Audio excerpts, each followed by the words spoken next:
What's crack-a-lackin'? Welcome in to My Mind is a Weapon Fantasy Football Show.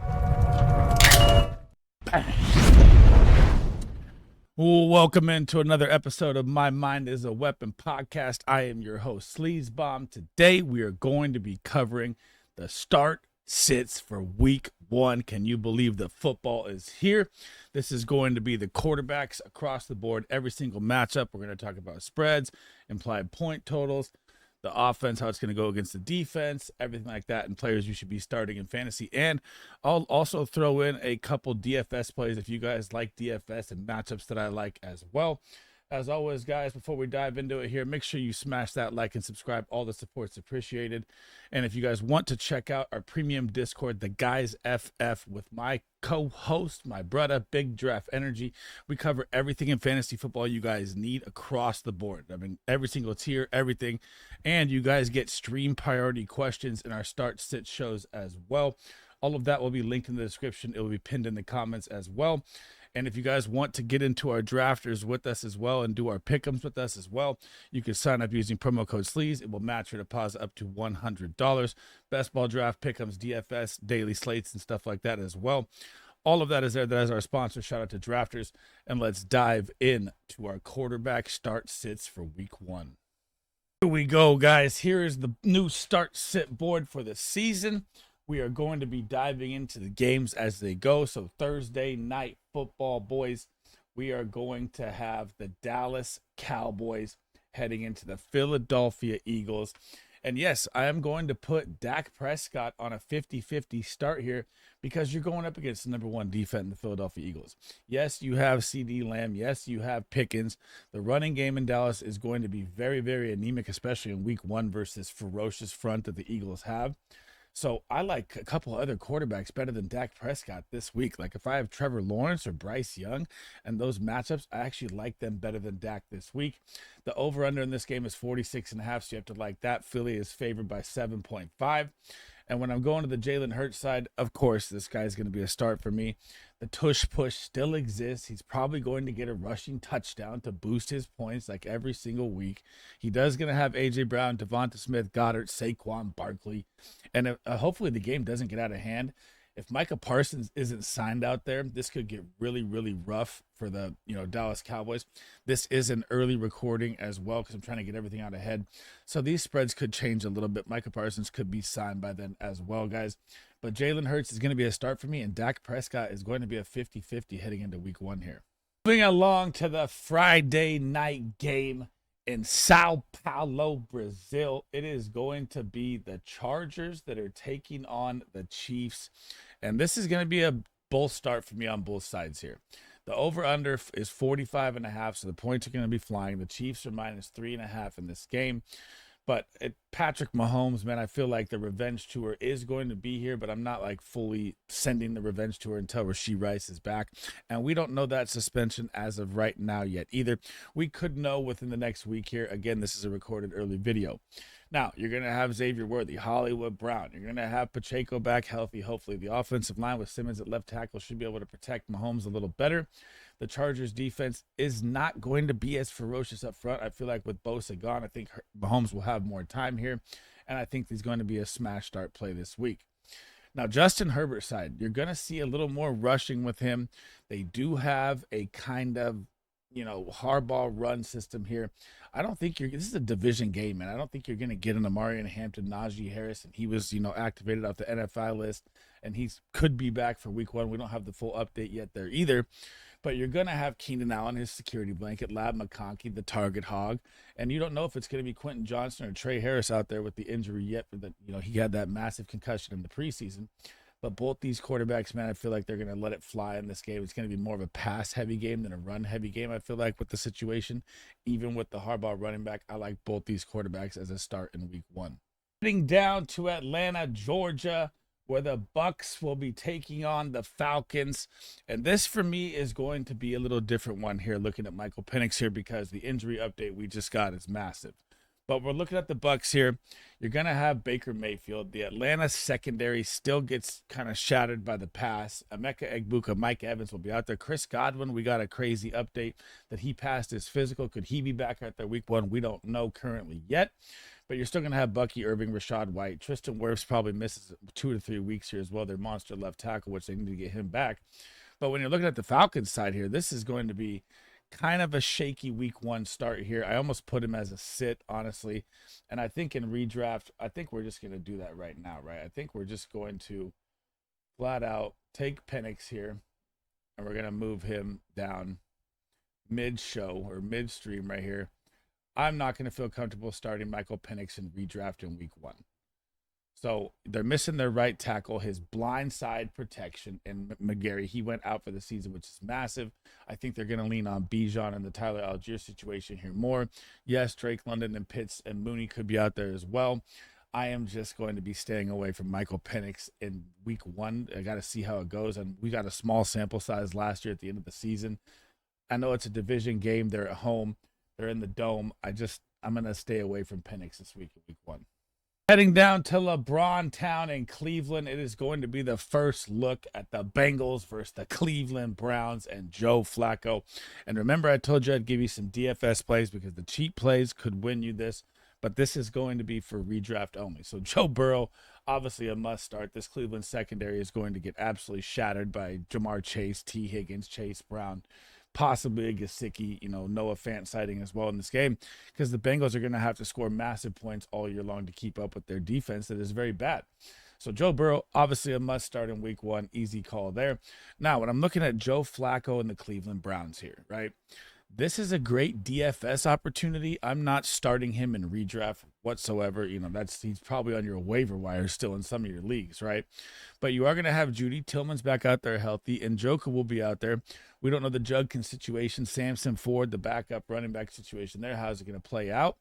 But he's very, very cheap, and this Bengals secondary is going to be one of the worst in the NFL. The garbage time could be there in bunches, and Joe Flacco could be an absolutely great, great DFS play.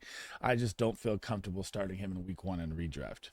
Lucas Oil Stadium, you are going to get your first look at Daniel Jones as the Colts quarterback, as the Colts will be taking on the Miami Dolphins this week. 46.5 over under. Indy is favored by 1.5. I believe this game is going to honestly be a shootout. Now, again, this is another one of those redraft things here that we're looking at. For the Dolphins, I'm going to say Tua is an absolute start. I do believe Tyreek Hill is going to be out there. Waddle will be out there. Hopefully, we get to see Darren Waller. He got activated off the PUP a couple days ago. He should, ramp up into game speed. The scary one is A-Chain, man. We don't know about Devon A-Chain yet, if he's going to be out there as a starting running back. We know Jalen Wright's out for a couple weeks.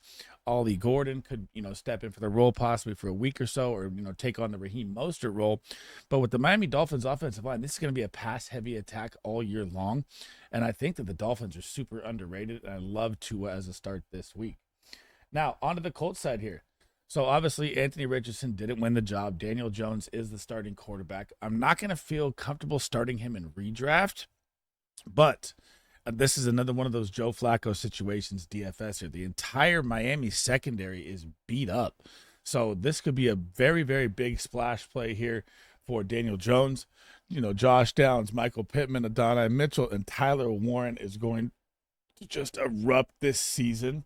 Now, Danny Dimes, I'm going to put in 50-50 start in redraft if you need to, possibly Superflex. You could throw him in there. But DFS, again, this could be another Joe Flacco splash play here because the Miami defense is hurt. Down to Foxborough with a first look at your New England Patriots with Drake May locked in as the starter. The Raiders are going to be traveling West Coast to East Coast, which is always a rough game for the West Coast teams. I know as a Niner fan, trust me on this one. The over-under is 42.5. New England is favored by 2.5. Now, when I'm looking at Geno Smith here, I do not like Geno Smith as a start at all this week. The new Mike Vrabel defenses look ferocious in the preseason for the Patriots. They're going to be a very, very improved, revamped group. And when it comes to the Drake May side, Drake May's rushing upside is going to give him the start here for me as well. Now, you got Stephon Diggs, you got Kyle Williams, Hunter Henry, the security blanket. Could we see Pop D? Could we see Chisholm? all these weapons are going to be a lot better for Drake May this year. It hasn't really clicked yet through the preseason and camp. I'm hoping it starts to click here in week 1. But on the Raiders side with Geno, we don't know Jacoby Myers' situation yet. Again, this is recorded early. They draft Dante Thornton out of Tennessee. They get Jack Beck out of TCU. They bring in Amari Cooper. Amari Cooper looked like a shell of himself last year. It might just be the Brock Bowers show all the way again. But Geno has never really, targeted his tight end in his career. Obviously, Brock Bowers is a different specimen of tight end. But I'm staying away from Geno. Drake May is going to be one of my favorite starts DFS-wise and a lot of things. I'll get to that in my smash start video that comes later. But I love Drake May in week 1. Making our way down to the Superdome. The Saints are going to be hosting the Cardinals in week 1 in the Dome. The over-under is 42.5. And this is kind of like, for me, Kyler Murray's last dance here to prove that he's a starting quarterback for the Cardinals. What better way to start it off than getting the New Orleans Saints week 1? Hopefully the Marvin Harrison Jr. connection can grow this year. They are going to have James Conner. You'll probably see a little more Trey Benson. But the focal point is going to be Trey, the tight end 1, McBride. And Kyler Murray is going to be a smash start for me week 1 because you're going to be going up against a Spencer Rattler named the starter offense. This is why I like the Arizona Cardinals D week 1 and DFS as well. And we're going to throw Tyler Shuck up here as well because it's a matter of time before they, turn the keys over to him, their second-round pick. I honestly can't believe he wasn't named the starter myself. Maybe Rattler's made a big jump from last year to this year. Time will tell. Can Kellen Moore save the Saints with the quarterback situation they have? I don't really think so at the moment. Both of them are going to be a sit for me, and I love Kyler Murray in week 1. We're going to get our first look at MetLife Stadium and Justin Fields and the New York Jets that are hosting the Pittsburgh Steelers. And this is the lowest point total of the week, which is going to lead me into my decisions here. Now, when I'm looking at 41-year-old Aaron Rodgers, I am not going to be starting him in redraft this week. This is going to be a grunge top 10 defensive battle. The Jets and the Steelers both good on both sides of the ball. Obviously, DK Metcalf, the lone target out there. Could Arthur Smith get, Jonnu Smith and a double tight end set with Pat Frymuth and a 12-set personnel? The tight ends involved, maybe. Do I like, we'll get to the running backs here. I think this is going to be a very, very ugly grunge game. That's why the point total is the lowest on the week. And you guys know me, man. If you guys have been following my content, Justin Fields is my guy. Could he give you the rushing upside in this game, right? That could save him in fantasy as a start this week. I just do not like Justin Fields versus the Pittsburgh Steelers defense in week 1. This is an awful matchup for both quarterbacks. I obviously Garrett Wilson could still get fed. Maybe Mason Taylor breaks out a little bit. Breece Hall, Braylon Allen, 1-2 punch. I think this is going to be a very, very sluggish, 2017 low scoring game. And I do not like either quarterback in this game. And I do not like either quarterback in DFS either. Down to Landover, Maryland, the Commanders and the new JD5 look are going to be hosting the New York Giants and Russell Wilson in the blue. Now, the over-under is 44.5. When I'm looking at Russell Wilson on this side, I am not going to feel comfortable starting Russell Wilson in redraft. I'm not going to feel comfortable, starting him in DFS. Jackson Dart, the clock is ticking till this man takes over. He is going to be electric. Now, what you have to look at also, which could be a plus side for the Giants, which I'm not going to, even feel comfortable starting them still. Their offensive line is going to be very bad. So the run game is going to be very anemic all year long. The pass game could be more effective. That's why I think Jackson Dart is a ticking time bomb for Russell Wilson because he can use his legs and get out in the open. Malik Neighbors, we all know what he can do. Wan'Dale Robinson still a target hog. Theo Johnson could be a breakout, but I do not like any of them starting versus the Commanders this week. And when you set it over to JD5, 100% that this guy is a start almost every single week. And what you have to look at, why you have to like him even more in week 1, is because the Giants' front 7 is going to be one of the best in the league at stopping the run and getting after the quarterback. He is going to be scrambling, using his legs, and the addition of Deebo Samuel in the offense with Cliff Kingsbury and how they're going to use him in the screen game is going to be massive. Zach Ertz across the middle, plus Terry McLaurin is now signed. Hopefully he can get it rolling here. It'll take him a couple weeks to get, I think, back to Terry McLaurin's shape. But Jaden Daniels, absolute smash start this week because the Giants are going to stop the run at will. On to Duval County we go. One of my favorite games of the week across the board in fantasy football. The Jacksonville Jaguars are going to be hosting the Carolina Panthers. Bryce Young, the first look at Ted McMillan, Bryce Young is going to be one of my smash starts this week. If you've been following my content or my videos or my live shows, I've been all over the breakout for Bryce Young. Second year in Dave Canales' system. They just let Adam Thielen go to the Vikings, which means Jalen Coker is going to step up as well. And I like Jatavion Sanders for a breakout and Chuba Hubbard, the Jags defense. This should be a shootout game. The over-under is 46.5. I think it's going to go way over that. I think it's going to be 50+ in this game. And when I look at Trevor Lawrence here, now you got Liam Cohen's system here. You bring in Travis Hunter to go along with BTJ. He should be back out there healthy week 1. And you know what the Carolina Panthers defense is from last year. They're one of the worst. They didn't really address it at all in the offseason or in the draft. This is going to be a shootout game. Brenton Strange could even have a little breakout here as well. ETN, Bigsby, and Tootin, however that running back room is going to play out. I love both these quarterbacks as absolute smash starts this week to crush their projections in week 1. Over to Mile High Stadium. It is going to be the new look Broncos. They are going to be scary this year. Hosting the Tennessee Titans in the first overall pick in Cam Ward. The over-under is 42.5. Now, there couldn't be a worse spot start for Cam Ward this season. I mean, for a rookie quarterback coming in, you're going to go at Denver against one of the top 2 defenses. I have the Broncos ranked number 2 behind the Eagles. You're going to have Pat Surtain all over Calvin Ridley, his number 1 target. And you also have Tyjae Spears on IR. Tony Pollard is going to face a very, very tough run D. I do not like anything from the Titans in week 1 as a start at all, period. I'll get to that, through all the rest of the positions we go through. But Cam Ward is going to be a sit for me in this first game against a very, very tough matchup. Now, Bo Nix gets just more weapons added. The offensive line is even better. The number 1 ranked offensive line he's going to have all day, all season. They bring in R.J. Harvey to go along with J.K. Dobbins. They get Cortland Sutton signed. They bring in my dark horse tight end 1 and Evan Ingram, who's going to play the Joker role in the Sean Payton system. They got Marvin Mims hopefully breaking out, and Pat Bryant. They traded a bunch of third-round picks for in the draft. Now, I almost put Bo Nix at a 50-50 here because I think this game could just get out of hand and they just pound the run on the Titans.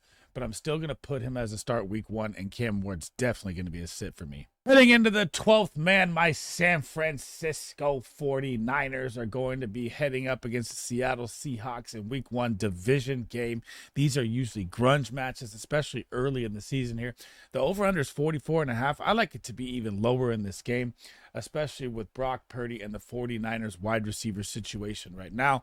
Just signed Marquez Valdez-Scantling, but you're going to have Brandon Ayuk out. We don't know about Juan Jennings-Calf. Ricky Pearsall should lead the charge with George Kittle. And CMC, I think, is going to be who they ride in this game. The secondary for the Seattle Seahawks is absolutely nasty. Brock Purdy is on a mid 50-50 start for me. I don't like him as a smash start. Don't like him as a sit. If you're playing a super flex, obviously your 2 QB, he's going to be in there. But I'm not really high on him as a week 1 start in redraft. Heading down to Seattle, Sam Darnold, I'm going to have on an absolute sit. The 49ers defense, Robert Saleh back. The man is just a machine. They got Michael Williams and Bosa. They are going to get after the Seattle Seahawks' terrible offensive line at will. I think this is going to be more of a screen pass game here for Seattle this game. Short dink and dunks. I don't think they're going to have a lot of time to get deep, get JCs and down the field. Maybe Cooper Kupp across the middle on Kenneth Walker and Charbonnet out the backfield, especially in the Kubiak run game. But this 49er front is going to be ferocious. I do not like Sam Darnold as a start at all in week 1. About your playoff aspirations right away in week 1, we are headed to Lambeau Field where the Green Bay Packers will be taking on the Detroit Lions. And the over-under is 48.5, but I do not like that in this game. I feel like in week 1 it's going to be a sluggish, different start here. And you've got Jared Goff with Ben Johnson out of town. I'm going to put him as not a start. I'm going to put him as a 50-50 if you want to. You're still going to have Amon-Ra, J-Mo, Isaac Tesla breaking out, Sam Laporta, Jahmyr Gibbs, David Montgomery. But the big thing you have to worry about here, and we don't know about Micah Parsons either, and there's a lot of Green Bay talk with him. But the big thing you got to miss here is the Hall of Fame center Ragnar retires. They lose Zeitler, the right guard. The offensive line is going to be different for the Detroit Lions, and the Green Bay Packers are going to be getting after him. And Jared Goff is not really a road quarterback. If you've ever seen his numbers, he's always good at home, really struggles on the road. And what a tough matchup to start for him week 1. Heading out of the Packers side, I'm also going to put Jordan Love 50-50 just because we do not know the situation of this wide receiver room that is just beat up. Right now, it's Matthew Golden. You've got Romeo Doubs down. You've got Jaden Reed questionable. You've got Dontavian Wicks who can't catch the damn ball. And Tucker Kraft is going to be out there at tight end. But you're also going up a vastly improved Detroit Lions defense with Hutchinson back healthy, who's going to be getting after Jordan Love for damn sure. He's an absolute monster on the line. This is one of those games where in this quarterback situation, if you need to start them, you can. I don't love any of them for DFS. I'm just saying 50-50 on both sides. I think maybe they both hit their projections. Maybe they're a little bit under, but I really don't love either one of these quarterbacks as a smash start in week 1. Speaking of playoff aspirations, let's head down to SoFi Stadium where we're going to have the Rams that are hosting the Texans, and this is another battle of playoff team aspirations. I even have the Rams as my Super Bowl pick. That all is going to hinge on Matt Stafford's back, which has been a nightmare all off season. And I'm going to put Matt Stafford as a sit. I'm going to start with the Rams first here. And the reason I have him as a sit is not just the back injury that I think is going to take him a couple weeks to get dialed in here. But, I mean, the weapons are amazing, right? You got Puka, you got Devontae Adams, you got Tyler Higbee, you got Ferguson behind him, you got Kai Redden, you got Jarquez Hunter and Blake Corum, all them. Their offensive line is not that great, and the Texans' defensive line is one of the best in the league. They know that Stafford's back is messed up. They are going to be getting after him. I am not going to be starting Stafford with confidence in the first week of the season here. I just cannot do it, guys. Heading to the Texans side, CJ Stroud, and I have him in for a major, major bounce back this year. Now, he's probably going to be a start for me almost every single game. Why? Because this is like unless they play the Eagles or, a top defense of the Broncos, this is going to be a Texans pass-heavy offense. The answer is C.J. Stroud and all the wide receivers. Joe Mixon on IR. We don't even know if he's going to play this season. Could it be Damian Pierce, Woody Marks, Nick Chubb? I think that's going to look very, very ugly. Their offensive line is very, very bad. They are going to have to pass heavy, which is why they went and got Jalen Noel, which is why they went and got, Jaden Higgins, Christian Kirk in free agency, and Nico Collins back healthy to go along with Dalton Schultz. I think CJ Stroud is going to light it up week 1, and I think he's going to have a massive, massive bounce back year in year 3. Man, oh man, doesn't the NFL just know what they are doing? This game right here is the game of the week. It is probably going to break Sunday night viewership record, Super Bowl preview possibility with the Buffalo Bills hosting the Baltimore Ravens. Now, whenever you have Josh Allen and Lamar Jackson on your roster, and you paid the capital, they are starting no matter what. The over-under is 51.5. They have the Bills favored by 1.5. I cannot wait for this game.